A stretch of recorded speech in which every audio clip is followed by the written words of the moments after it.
Sarah just bought her first home. She posted it on Instagram last month with champagne emojis. But here's what she didn't post. In 5 years, she'll lose $67,000, more than she makes in an entire year, not from a market crash. From basic math, your real estate agent will never show you. By the end of this video, you'll know the exact formula to tell when buying makes sense and when it's financial suicide. So let's run Sarah's numbers. Sarah is 29. She works in tech and makes $70,000 a year. For 5 years, she lived in a $1,600 per month apartment and saved every bonus, every tax refund, every wedding gift. She built up $35,000. Then, Thanksgiving dinner happened. Her dad looked at her and said, "When are you going to stop throwing money away on rent?" 2 months later, she owned a $350,000 condo in Austin. Same neighborhood. Her mortgage is $1,850 per month. That's $250 more than rent. But it's an investment, right? Here's what we're uncovering.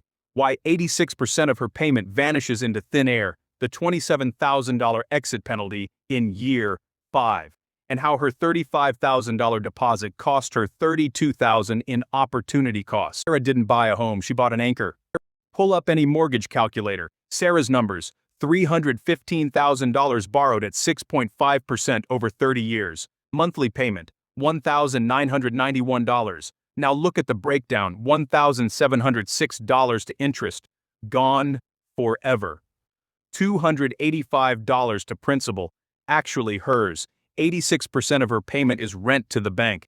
But wait, add property tax at $240 a month, insurance at $110 a month, and HOA fees at $150 a month. Total not building equity costs, $2,206 per month. Sarah is building equity at $285 per month while spending $2,206. Her old rent, $1,600 per month. She's paying $606 more per month to own less freedom, and we haven't even started on maintenance.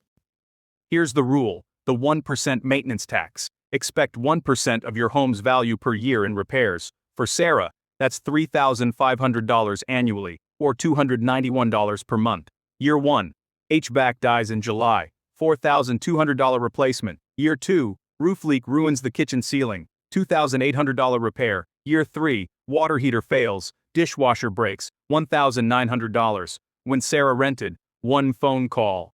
Fixed in 48 hours. 0 cost. Now she's the insurance company. Add $291 per month to her unrecoverable costs. We're at $2,497 per month. That's functionally identical to rent. Her old rent was $1,600.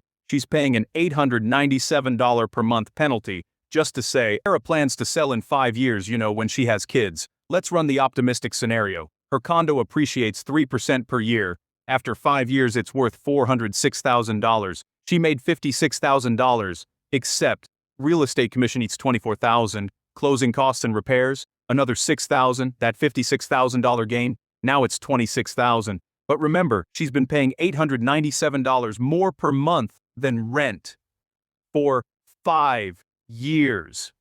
That's $54,000 down the drain. We're already underwater. We're at negative $28,000, and I haven't even shown you the real killer.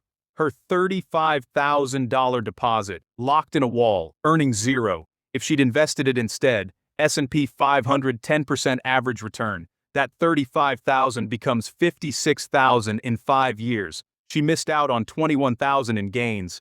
Add the $897 per month she could have invested, another $11,000 in gains. Total opportunity cost, $32,000. Final tally: started with a $26,000 gain, lost $54,000 in extra housing costs, lost $32,000 in opportunity cost.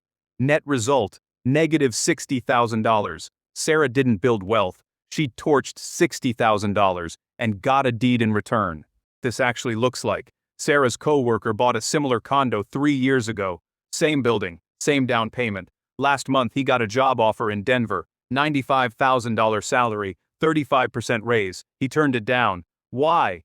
Because selling his condo would cost him $18,000 in fees, and he hasn't built enough equity to cover it. He's trapped. Sarah? If she were still renting when that offer came, she'd have been in Denver in 30 days. A house isn't just money, it's mobility. Every dollar in a down payment is a vote to stay put. So, is buying a home always a bad idea? No. But 95% of people buy at the wrong time, for the wrong reasons. Here's when it actually works. The price-to-rent rule. Purchase price divided by annual rent. Sarah's condo, $350,000 divided by 19,200 equals 18.2. The zones, above 20, rent wins every time. 15 to 20, it's close, run the full math. Below 15, buying starts to make sense. Sarah's at 18.2. She's in the danger zone. Second rule, the 10-year horizon. If you're not staying 10 plus years, transaction costs will destroy you. Buy when all of these are true. Price to rent under 15, staying 10 plus years, retirement accounts maxed, 6-month emergency fund after deposit. Buying for lifestyle, not investment. Check all 5 boxes, buy. Missing even one, keep renting. Notice what's not on that list. Because I'm 30 and supposed to. Failed 4 out of 5. She bought anyway. Here's what she should have done instead. Years 1 through 5, just keep renting. Invest the difference. That means taking that $35,000 deposit, plus $897 a month for 60 months, and putting it into her index fund. That adds up to $93,940 in her portfolio. By year 10, that portfolio is worth over $180,000. Now she can put 20% down on a $500,000 house and actually stay for 15 years. The math finally works.